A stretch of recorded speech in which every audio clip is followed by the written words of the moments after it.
Hi everybody, welcome back to the channel. My name is Alton and I am so glad that you could join me once again. Today I'm really excited to show you something different, something that I bet you have never seen before.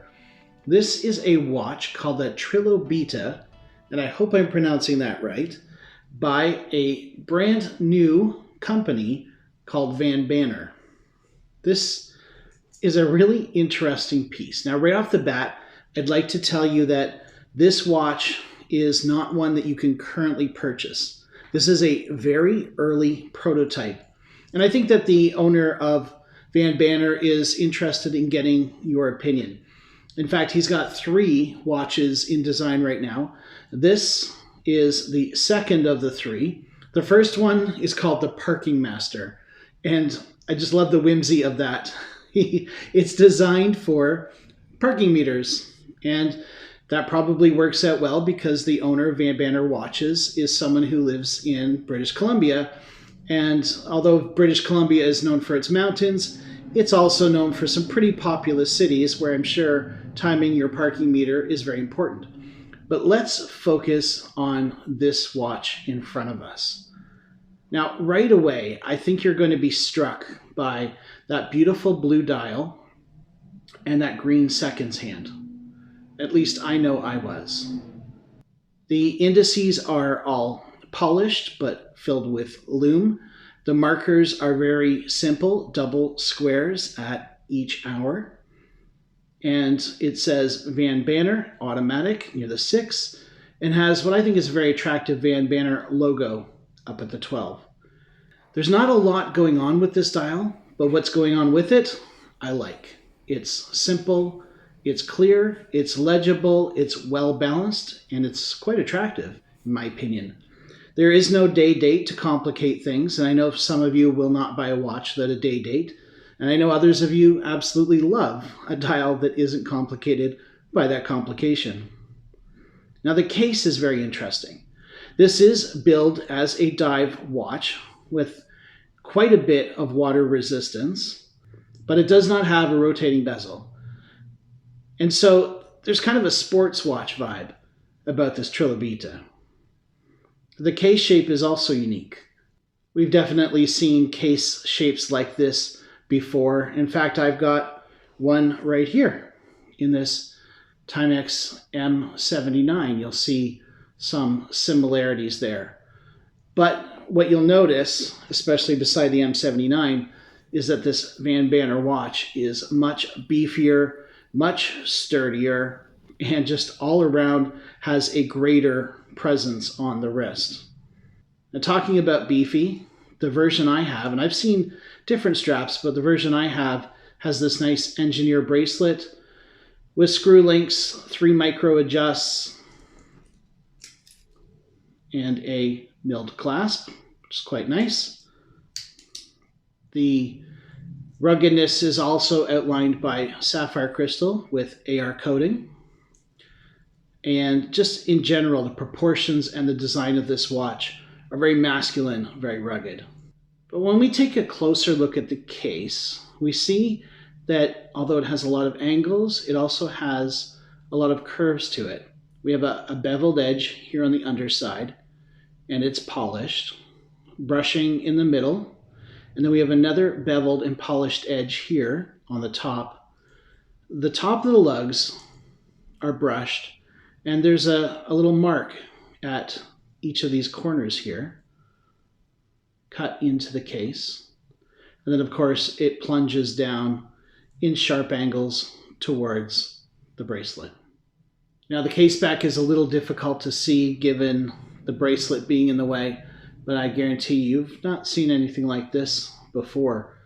I'm not even 100% sure what this logo is. To me, it kind of looks like a guy wearing a helmet with like a bug on his face. I forgot to ask Vanbanner what this actually is. So I'm going to hope that he chimes in the comments and lets us know what this very unique case back is all about. So on the supplied strap, this weighs 220 grams.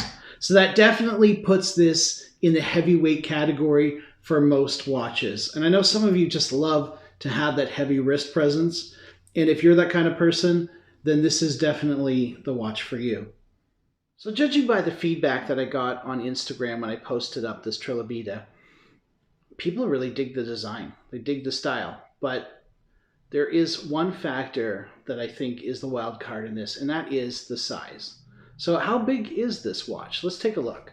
So the case is coming in right at 43 millimeters, which for me isn't too bad. According to my calipers, the bezel is coming in at 44.7. But the lug to lug is just under 50 millimeters, which means that I have much smaller Hamiltons that are actually quite a bit longer. And the thickness from the case back to the sapphire crystal is only 13.4 millimeters, which actually is not that deep at all. In fact, you could probably slip this under a cuff if you were so inclined. And the bracelet, you might not be surprised to find, is 24 millimeters.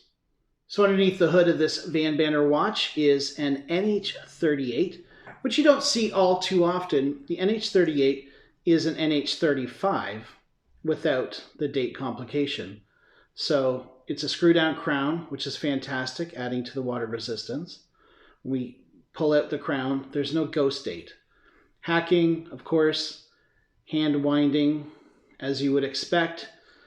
Based off of the NH35, this is a workhorse movement. It's going to get the job done. And I can't reveal the price right now. That does have to be tweaked a little bit, but I can tell you it's going to be very competitive. For a watch with a NH38, sapphire crystal, interesting design. Everything seems well made. There's no dust underneath the crystal. Everything's applied well. Everything's finished well. I mean, it's interesting. It's got various finishes. Signed crown, as you can see. Nice bracelet. I mean, this is going to be a really interesting package, provided that you have the wrist size that can handle this size of sports watch, dive watch. Now, one thing I just noticed as I was doing this review is that the watch actually has quick release spring bars on the bracelet. So I think what I'm going to do is pop this off. Very easy.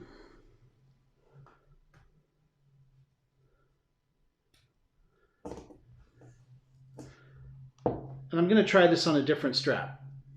Now, since this is billed as a dive watch, I thought, why not try it on a rubber strap? And here we have a 24 mil tropical strap from Dan Henry. Honestly, I don't have a lot of 24 mil straps, so I really had to make do with what I had. But you know what? That looks pretty good. Why don't we try this on the wrist? And here it is on the wrist. And actually, I'm really digging that strap. It looks really good on rubber. And I'm a big fan of engineer bracelets, but this looks really killer. Now, why don't we go ahead and put it back on the original bracelet and see what that looks like. And here's what it looks like on my 8-inch wrist. I think it sits actually pretty nicely on the wrist. It hugs the wrist quite well as those lugs turn down. The engineer bracelet counterweights the watch itself, making it quite comfortable. I was able to size it quite nicely, and it definitely has a wrist presence to it, but a guy like me can easily pull off a watch like this. And here's the Lume shot for you Lume junkies. This thing glows bright, green, and boy, does it last. So this is the Vanbanner Trilobita. If you like it, stay tuned. I will definitely let you know about any production information as it comes my way. Of course, check me out on Instagram. That's where you can find daily posts and daily information. And the owner of Vanbanner is also on Instagram. You can find Vanbanner Watches there. And you can also find his strap company. That's right, Vanbanner makes straps. They're called Everyday Watch Straps, and I will leave a link to that in the description. They look really neat. Haven't tried them out myself, but I'm sure that I will at some point. Well, thanks everybody for watching. Really appreciate it. Go ahead and like and subscribe if that's something you feel like doing, or not. I'm not your dad.